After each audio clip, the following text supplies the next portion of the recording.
Assalamualaikum warahmatullahi wabarakatuh. Alhamdulillahi rabbil alamin.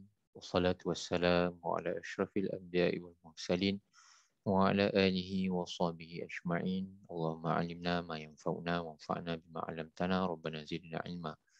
Yang dimuliakan tuan-tuan puan-puan sidang pendengar rumah ngaji Seri Rampai yang dirahmati Allah sekalian. Alhamdulillah kita bertemu lagi pada tengah hari ini. InsyaAllah kita akan menyambung perbincangan kita ataupun tadabbur kita pada ayat ke-15, 16 dan 17 insya-Allah daripada surah Al-Mulk, surah ke-67.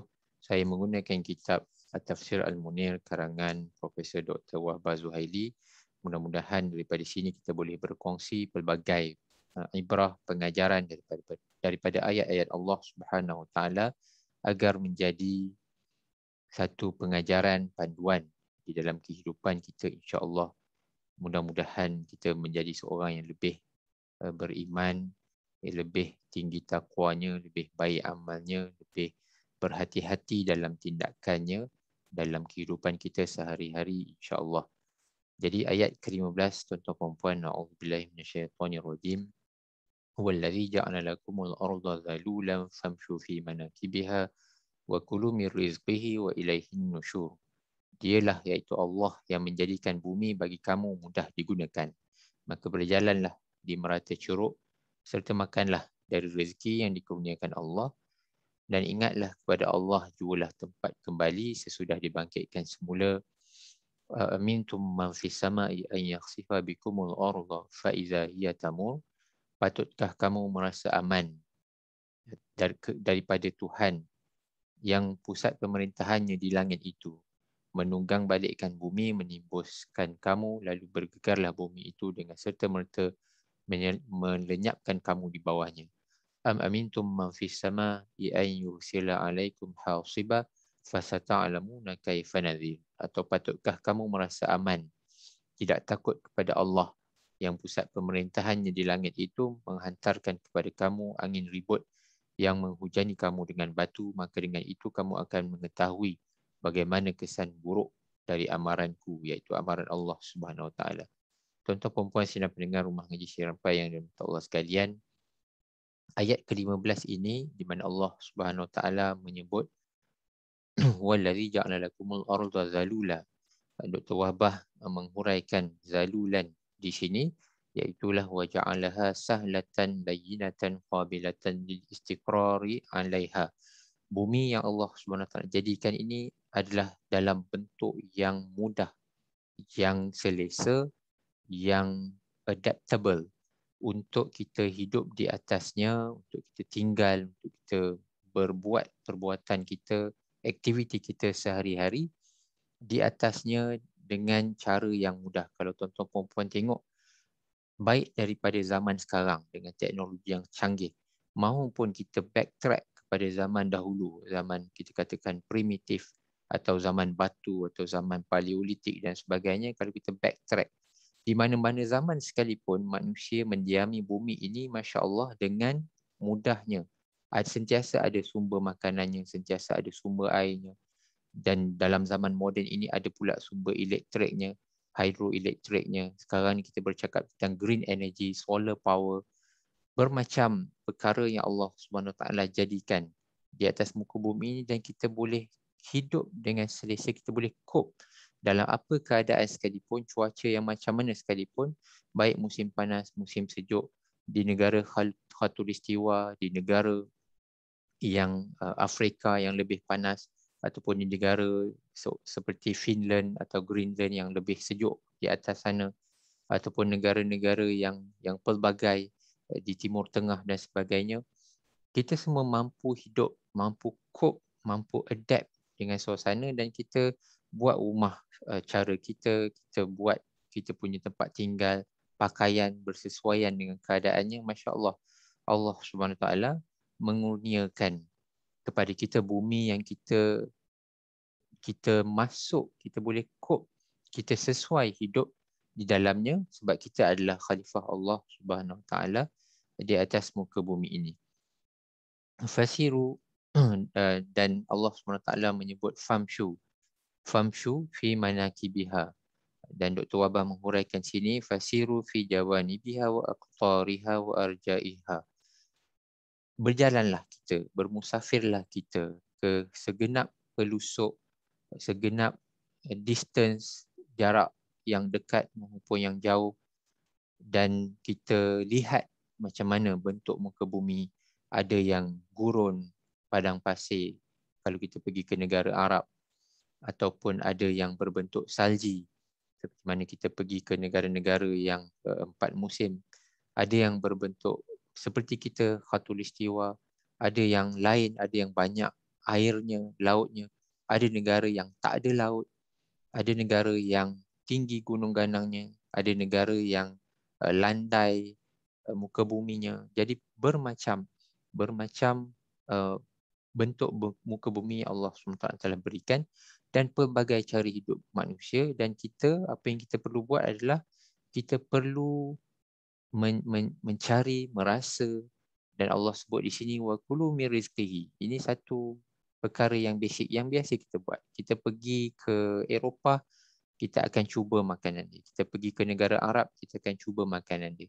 Kita pergi ke Afrika, kita pergi ke Amerika, kita pergi ke Australia, kita pergi ke New Zealand, kita akan merasa makanan dia, dan makanan semuanya berbeza-beza.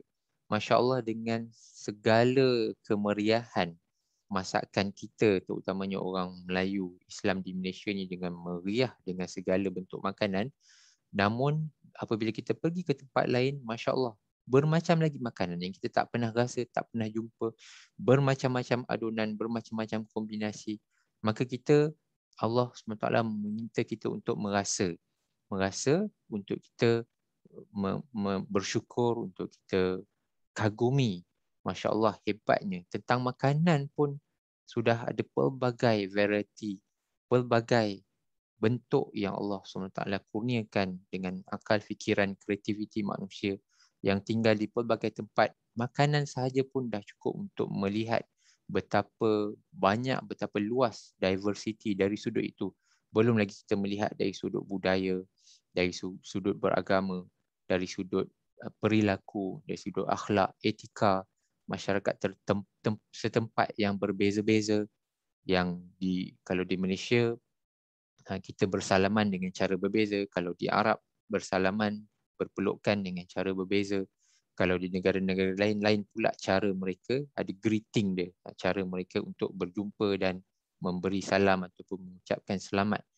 Jadi ini semua adalah untuk kita teroka dan kita lihat macam mana kejadian Allah Subhanahu Wa Taala dalam, sama ada dalam bentuk muka bumi maupun bentuk manusia, budaya manusia, perilaku manusia dan sebagainya. Dan tuan-tuan puan, jangan lupa juga pesanan Allah dalam ayat ini, wa ilaihin nusyur, dan kepada Allah kita kembali.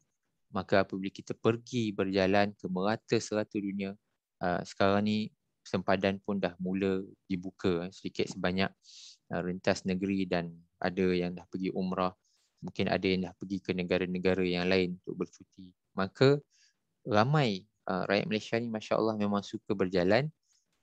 Dan saya dari pihak Rumah Ngaji Serampai ingin menyarankan, apabila kita berjalan, tak kisahlah ke mana-mana, ke Eropah ke Middle East ke Australia, New Zealand ke, selain daripada kita punya agenda kita santai, berjalan, rekreasi, maka kita selitkanlah juga apabila Allah SWT menyebut di sini wa ilaihin nusyur, macam mana kita nak bermusafir itu dalam keadaan kita ada poin-poin, ada tempat-tempat yang kita boleh mengingati Allah Subhanahu Wa Taala. Antaranya adalah contohnya kalau kita pergi ke negara-negara yang pernah diturunkan Nabi dan Rasul, contohnya seperti Mesir, Jordan dan sebagainya, maka kita ambil satu agenda, kita selitkan satu atau cara dalam kita punya percutian tu untuk kita pergi melihat, sama ada kepada tapak-tapak ataupun muzium atau tempat-tempat bersejarah Islam, maupun tempat-tempat di mana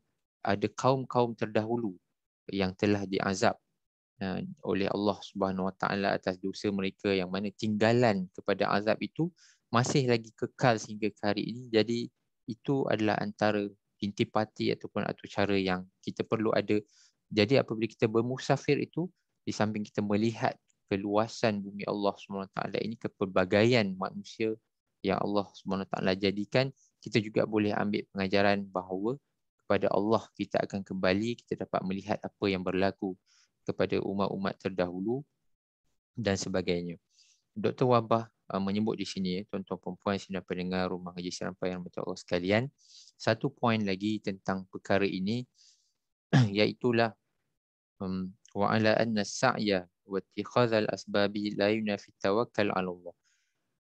Ada galakan berkenaan tentang kita mengembara ataupun bermusafir ini, selain daripada percutian adalah untuk kita bekerja ataupun membuat kajian dan sebagainya. Wa ala anna tijar wa takassub mandubun ilaihi, untuk kita berniaga, contohnya untuk kita bekerja, sesuatu yang dituntut, yang diberikan ganjaran oleh Allah Subhanahu Wa Taala. Pentingnya di sini ada sifat tawakal kepada Allah Subhanahu Wa Taala. Dan Dr. Wabah membawakan satu hadis dalam kitab beliau di sini bahawa Rasulullah SAW bersabda, "Lau annakum tatawakkaluna 'ala Allahi haqqa tawakkulihi la razaqakum kama yarzuqut tayr taghdu khimasa wa taruhu bitana." Rasulullah SAW bersabda bahawa kalaulah kamu bertawakal kepada Allah dengan sebenar-benar tawakal, nescaya Allah SWT akan memberikan rezeki kepada kamu seperti mana burung yang keluar paginya dengan perut yang kosong dan kembali dengan perut yang kenyang, dan juga membawa bekalan kepada anak-anak mereka yang tinggal di sarang.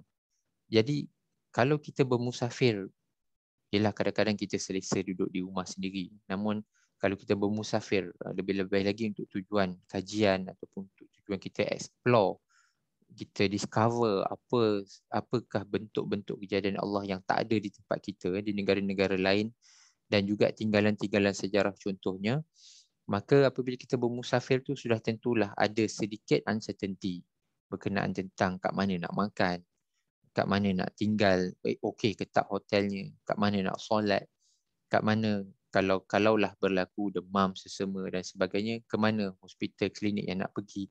Apabila kita bermusafir, maka banyak uncertainty tentang perkara-perkara ini.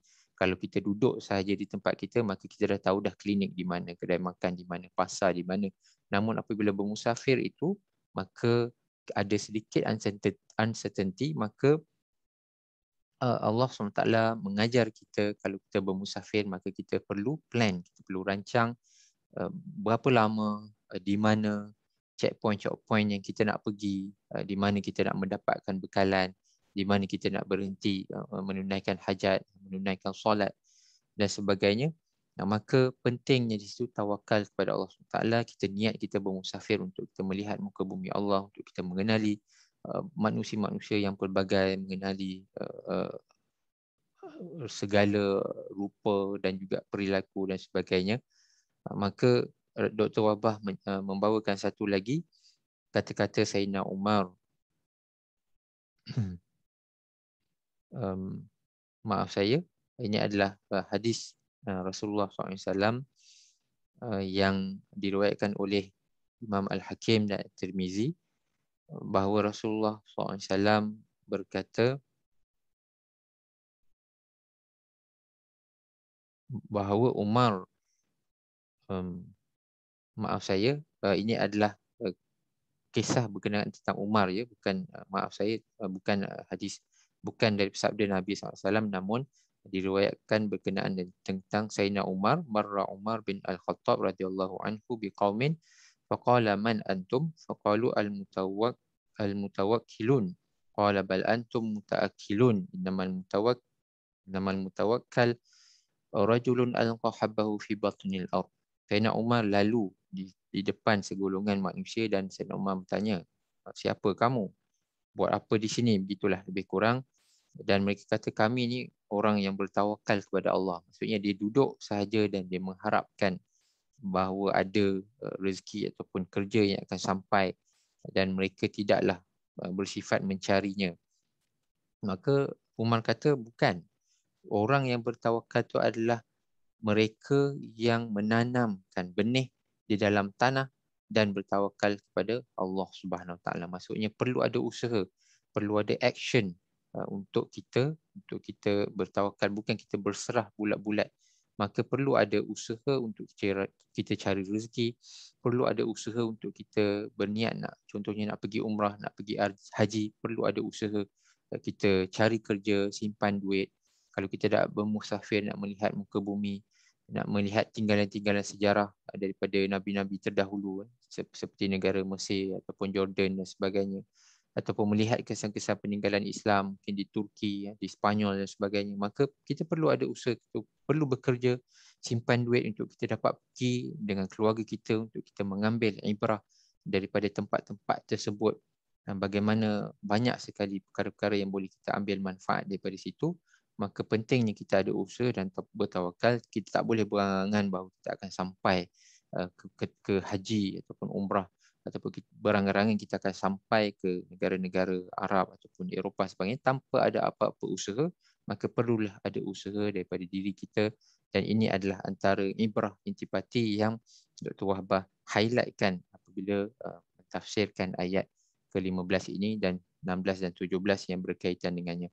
Mudah-mudahan bermanfaat untuk kita, tuan-tuan dan puan. Terima kasih atas perhatian. Mohon maaf atas segala kekurangan. Subhanakallahumma wa bihamdika asyhadu an la ilaha illa anta astaghfiruka wa atubu ilaik. Assalamualaikum warahmatullahi wabarakatuh.